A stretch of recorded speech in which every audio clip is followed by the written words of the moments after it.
Now moving on.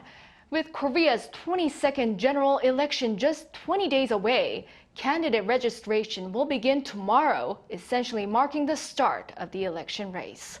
Our National Assembly correspondent Shin Ha-young has the details. Starting Thursday, candidate registration for South Korea's general election will take place over 2 days from 9 a.m. to 6 p.m. Personal details including asset declarations, military service status, and criminal records of registered candidates will be publicly available through the National Election Commission's website.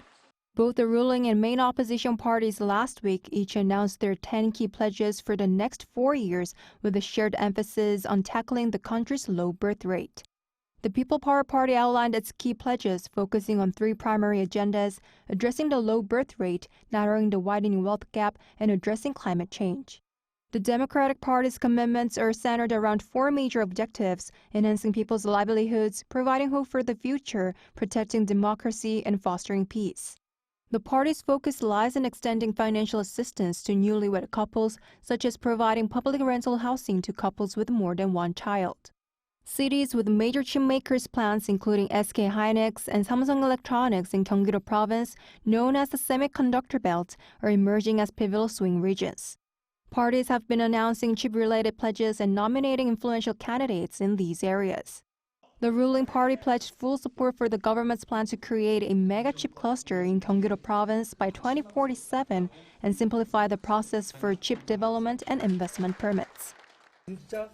The semiconductor belt is essentially a creation of the People Power Party. We are the ruling party, and President Yoon has made a lot of diplomatic efforts regarding semiconductor issues.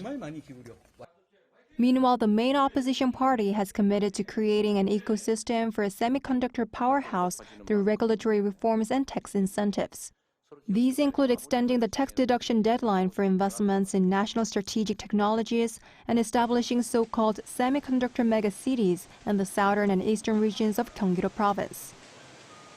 The semiconductor industry is the key engine for South Korea's economy. With the increasing significance of chips, competition is escalating, transforming into a national-level competition. After the 2-day registration period, candidates can run their official election campaign from next Thursday until April 9, the day before the general election. Shin Ha-young, Arirang News.